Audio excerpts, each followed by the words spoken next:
오늘 우리가 함께 볼 하나님의 말씀은 레위기 26장 27절로 33절까지 있는 말씀입니다. 레위기 26장 27절로 33절까지 있는 말씀 같이 읽습니다. 시작. 너희가 이같이 될지라도 내게 청종하지 아니하고 내게 대항할진대 내가 진노로 너희에게 대항하되 너희의 죄로 말미암아 7배나 더 징벌하리니 너희가 아들의 살을 먹을 것이요 딸의 살을 먹을 것이며 내가 너희의 산당을 헐며 너희의 분향단을 부수고 너희의 시체들을 부서진 우상들 위에 던지고 내 마음이 너희를 싫어할 것이며 내가 너희의 성읍을 황폐하게 하고 너희의 성소들을 황량하게 할 것이요 너희의 향기로운 냄새를 내가 흠양하지 아니하고 그 땅을 황무하게 하리니 거기 거주하는 너희의 원수들이 그것으로 말미암아 놀랄 것이며 내가 너희를 여러 민족 중에 흩을 것이요 내가 칼을 빼어 너희를 따르게 하리니 너희의 땅이 황무하며 너희의 성읍이 황폐하리라. 아멘. 자, 27절도 앞에 있는 내용에 이어지는 것입니다. 너희가 이같이 될지라도 뒤에 보면 먹어도 배부르지 아니하리니 이렇게 할지라도 내가 내게 청종하지 아니하고 내게 대항할 것인지인데 그럼에도 불구하고 돌이키지 못한다는 거예요. 그랬더니 하나님의 진노가 다시 한번 7배나 임하겠다라고 이야기를 합니다. 그런데 끔찍한 일은 29절부터 나옵니다. 너희가 아들의 살을 먹을 것이요 딸의 살을 먹을 것이며 라고 이야기했고요. 그런데 이런 장면이 어디에 나옵니까? 이게 엘리사 시대 때쯤인가요? 나오잖아요. 엘리사 시대 때 사마리아가 미디안인가요? 거기 아합 왕 때니까 그 주변에 모압이나 암몬 사람들에 의해서 이렇게 삥 둘러서 성이 에워싸지게 되어집니다. 그러니까 밖에서 물자는 안 들어오고 안에서도 나갈 것도 없고 안에서 모든 것이 소비되니까 끝내는 어떤 일들이 일어나느냐? 야, 오늘은 우리 자식을 잡아먹자, 배고프니까. 그리고 내일은 니네 자식 잡아먹자. 이런 말을 합니다. 그래서 오늘은 먹었어요. 근데 그 다음 날은 뭐라고 하냐면 안 된다는 거예요. 그러니까 그 사건을 가지고 어떻게 합니까? 우리가 이런 계약을 했는데 왕에게 나아가서 이런 계약을 했는데 이렇게 됐습니다 라고 하니까 그 소리를 듣게 되어지는 것입니다. 그런 일들도 있다라는 것입니다. 성경에 앞으로 있을 수 있다라는 거예요. 근데 그게 철저하게 뭐냐? 하나님의 말씀에 청종하지 아니하고 대항했기 때문이다라는 것입니다. 내가 너희의 산당을 헐며 너희의 분향단을 부수고 너희의 시체들은 부서진 우상들 위에 던지고 내 마음이 너희를 싫어할 것이며 라고 말합니다. 그렇게 하나님의 제단들이 무너지는 일들이 일어나고 하나님이 뭐라고 하냐면 너희의 성읍이 황폐하게 되고 성소들을 황량하게 할 것이며 향기로운 냄새들을 내가 흠양하지 아니할 것이다. 어떤 제사도 하나님이 받지 아니하겠다라는 것입니다. 그 땅을 황무하게 하리니 원수들이 그걸로 말미암아 놀라게 되어질 것이다. 어찌 이렇게 되어졌는가? 왜 그러냐면 다윗의 왕조 때 엄청 풍성했는데 그 이후에 황량한 모습을 보게 된다라는 것입니다. 그리고 난 다음에 하시는 말씀이 너희를 여러 민족 중에 흩을 것이다 라는 것입니다. 그래서 그렇게 흩어지는 일들이 어떻게 일어나느냐?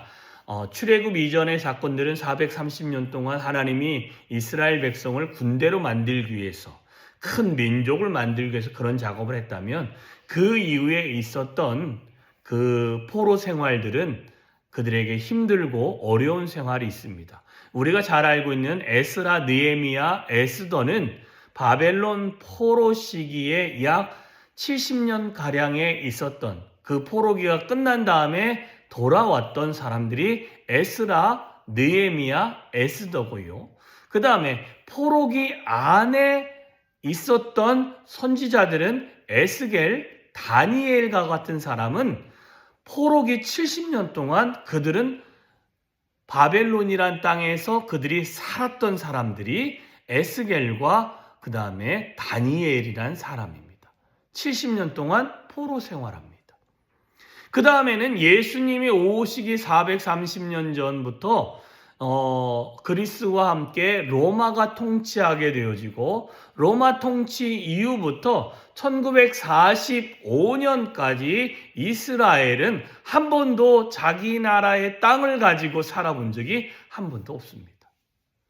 계속 다른 나라가 침공해서 다른 나라의 땅의 속국이었지 그 땅이 한 번도 자신의 땅이 되어진 적이 없다가 1945년 저희가 해방되어지는 그 시점에 영국의 도움과 유엔의 도움으로 말미암아 이스라엘이 즉 옛날에 그 땅을 다 회복하지는 못하고 일부의 땅을 회복해서 지금 그들이 살고 있는 이스라엘이라는 나라가 되어진 것입니다.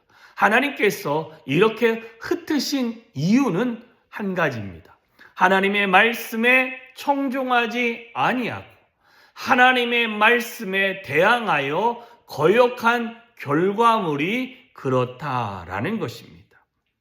우리가 하나님의 음성을 청종하지 아니하고 하나님의 진노에 대해서 대항하여 살아가면 하나님은 우리에게 그런 황폐하고 뿐만 아니라 하나에 정착하지 못하고 이방인의 떠돌이 생활을 하게 되어진다는 것입니다. 그런데 자 보세요. 28절에 내가 진노로 너희에게 대항하되 너희의 죄로 말미암아 내가 진노로 너희에게 대항을 하는데 그때도 하나님의 음성을 듣지 못하면 끝내는 결과물은 7배나 되는 7배나 되는 정말 힘들고 어려운 그 저주와 같은 시간들을 보내게 되어진다는 것입니다. 하나님의 진노로 우리를 조금씩 하나님이 툭툭 건드릴 때 우리는 하나님의 그 툭툭 건드렸을 때에 하나님이 지금 우리에게 다시 한번 주께 돌아오라라고 말씀하고 계시는구나 라는 것을 좀 깨달았으면 좋겠습니다. 그 하나님의 진노에 우리가 대항하기 시작하면 어떻게 되어집니까?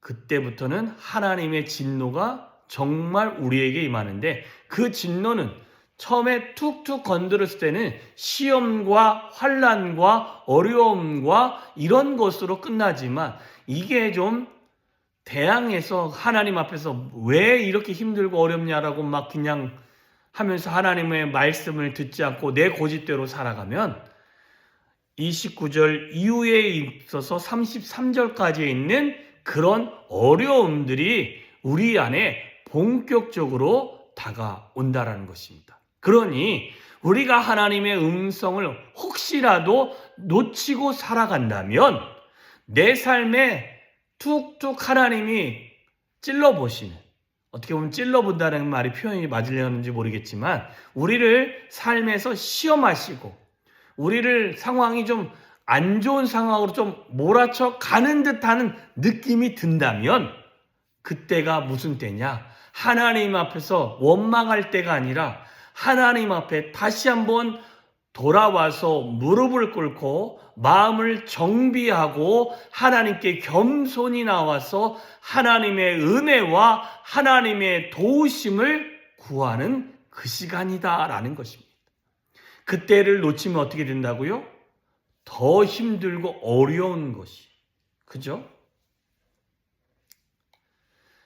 우리가 작은 것으로 막을 수 있는 것을 순종하지 아니하고 하나님의 말씀에 귀 기울이지 아니하면 훨씬 더 크고 어려운 시험으로 환난으로 우리 가운데 다가오는 것입니다. 우리는 이걸 다 알지만 가끔 우리가 우리의 삶에 허덕이든지 아니면 삶이 분주해서 놓칠 수도 있습니다. 그러나 한번 놓쳤으면 그 다음에라도 하나님 앞에 겸손히 나아가며 회개할 때 하나님의 말씀에 다시 한번 청종하려고 노력할 때 하나님의 은혜가 저와 여러분의 삶에 있을 줄 믿습니다. 오늘도 살면서 혹 걸림돌 되는 일들이 생기거나 아니면 이런 일들이 왜 내 삶에 있는가 하고 느껴진다면 그때 다시 한번 마음을 고쳐먹고 하나님을 찾는 은혜의 시간 되어주시기를 주님의 이름으로 축원합니다. 기도하겠습니다. 참 좋으신 하나님, 오늘도 귀하고 복된 하루를 허락하게 하심에 감사합니다. 모든 것이 주의 은혜요, 모든 것이 주의 인도함 안에 살아갑니다. 그럼에도 불구하고 우리가 하나님의 말씀에, 주의 음성에 귀 기울이지 아니하고 내 고집대로 살아가면 하나님, 그거에 대한 대가가 우리 가운데 반드시 따르는 그 손길들을 봅니다. 그럼에도 불구하고 그런 힘들고 어려운 상황에도 하나님을 의지하고 하나님께 내 마음과 시선을 돌리면 하나님은 언제 우리에게 그런 어려움과 시련과 환난을 주었는지 모를 정도로 큰 은혜로 갚아주시는 하나님이신 줄 믿습니다. 하나님, 그 하나님을 의지해서 오늘도 우리의 마음을 주님께 집중하고 하나님의 인도함을 받고 하나님의 또한 인도함뿐만 아니라 하나님이 앞서 행하시는 그 길을 따라가며 하나님께서 베푸시는 그 놀라운 은혜를 경험할 수 있도록 하나님, 오늘도 은혜 위에 은혜로 더하시며 뿐만 아니라 하나님께서 위로부터 부어주시는 그 놀라운 은혜를 경험하는 귀한 하루가 되어질 수 있도록 주여 오늘도 우리를 붙잡아 주시옵소서. 뿐만 아니라 은혜의 자리로 인도하시며 뿐만 아니라 연약한 육신에도 하나님 강건한 새 힘을 허락하여 주시오. 하나님 육신의 회복들이 일어날 수 있도록 주여 함께하여 주시옵소서. 놀라운 하나님의 은혜가 오늘도 우리 가운데 충만히 넘치기를 소망합니다. 예수님의 이름으로 기도하여 싸움나이다. 아멘.